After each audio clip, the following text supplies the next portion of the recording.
Bom, gente, vamos finalmente começar a falar de spin em mecânica quântica, tá? Antes de começar com spin, a gente tem que fazer uma digressão e ver a relação entre álgebra linear e mecânica quântica, tá?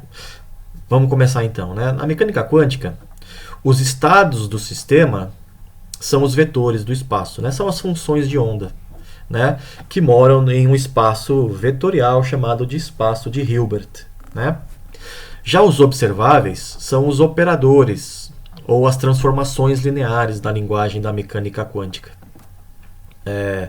Dessa maneira, a linguagem natural da mecânica quântica é a álgebra linear, né? Porque na álgebra linear, a álgebra linear é a área da matemática, né? Que lida com vetores e espaços vetoriais e transformações entre diferentes vetores de um espaço.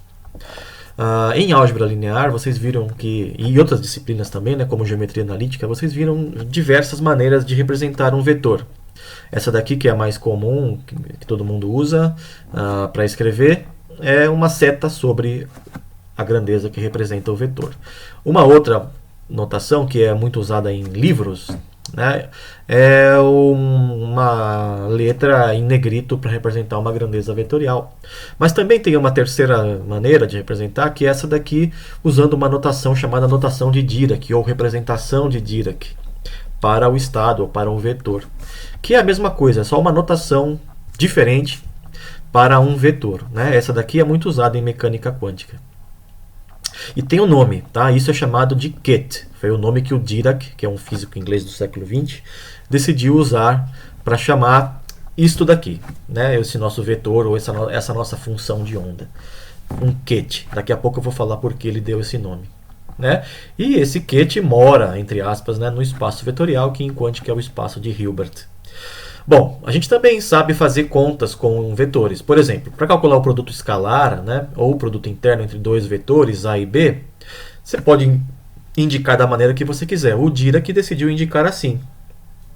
Como a gente também está usando, né, há algum tempo.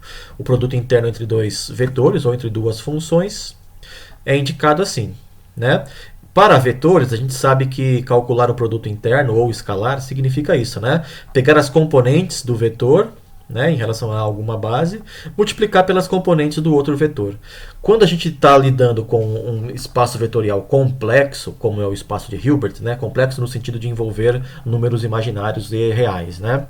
Quando a gente está com um espaço então assim complexo, a gente precisa primeiro achar os conjugados do primeiro vetor, que aparece aqui do lado esquerdo, antes de multiplicar pelas componentes do vetor do lado direito, né? E somar todas. É assim que a gente calcula um produto interno de vetores em um espaço vetorial complexo. Já uma transformação linear é representada por uma matriz, que age sobre um vetor A, gerando um outro vetor B. Tá? Então, um operador em quântica pode ser também representado por uma matriz. Em se tratando de spin, isso é fundamental, tá? Como a gente vai ver em breve. Bom, vamos ver então de onde saíram esses nomes de kets e outras coisas que o Dirac inventou. Para o Dirac, então, né, como a gente estava vendo até aqui, a função de onda é representada por um ket, né? Então vamos supor que a gente tem um problema onde aparece um único número quântico que indexa os autovalores e autofunções, né? Psi-n. O Dirac pensou em escrever assim, ou um ket com a função de onda lá dentro, ou simplesmente só o n, né? O n é a informação importante aqui, entende? Então você pode esquecer, não precisa escrever aqui esse psi, fica lá subentendido. O n é o número que te dá toda a informação, né? Se você sabe como calcular o psi-n a partir do n, você tem a informação. Tá? Então esse daqui é a notação mais abreviada possível na notação de Dirac. Simplesmente colocar o número quântico dentro do ket. Né? Agora, o Dirac também inventou uma coisa chamada Bra. E Bra é escrita de maneira inversa ao ket. Né? O ket tem a linha vertical do lado esquerdo e o ângulo, né? A linha angulada do lado direito. O Bra é o contrário. Tem a linha vertical do lado esquerdo, do lado direito, perdão. E aí aqui está então essas coisas que o Dirac inventou. O ket, que a gente sabe o que é, simplesmente a função de onda, né? Ou os autoestados de um operador. ou qualquer função do espaço vetorial, na verdade, né? E o bra é essa outra coisa aqui esquisita, tá? Que serve para a gente calcular produtos internos, como está aqui, ó.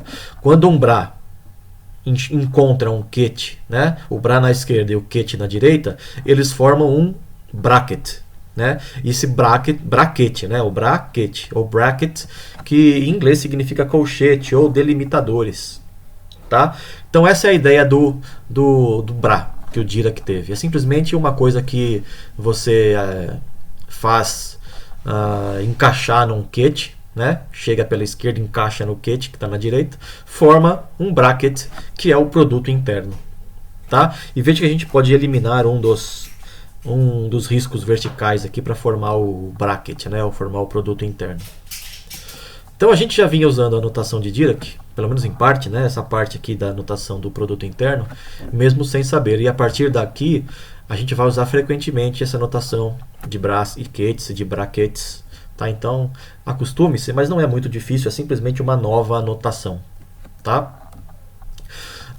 Qual a relação com operadores e o que acontece quando a gente tem operadores e bras e kets tudo ao mesmo tempo? Bom, quando um operador encontra um ket, né, na direita, ele age sobre esse ket gerando um outro estado, né, que é o operador aplicado à função. Né, porque o ket n aqui, na verdade, é o psi n, né?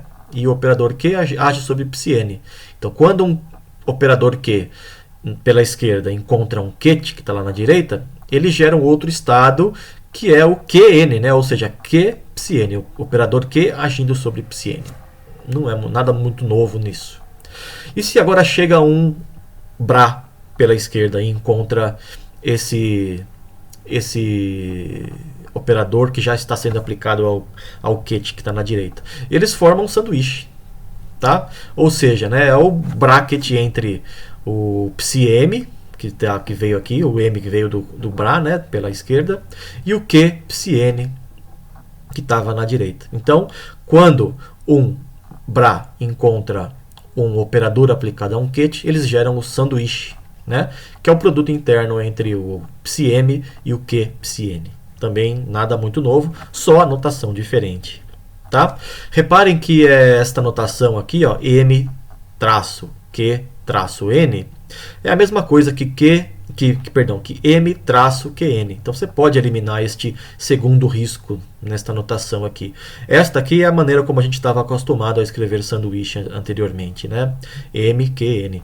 Mas, para ficar mais bonito e simétrico, o Dirac gostava, e todo mundo usa ainda hoje, de colocar este risco aqui adicional, sem eliminá-lo, tá?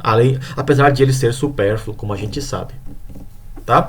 A gente vai usar essa notação frequentemente quando falar sobre spin, tá bom? E para quem quiser se especializar em mecânica quântica, ou pelo menos em alguma coisa que precisa de mecânica quântica, né?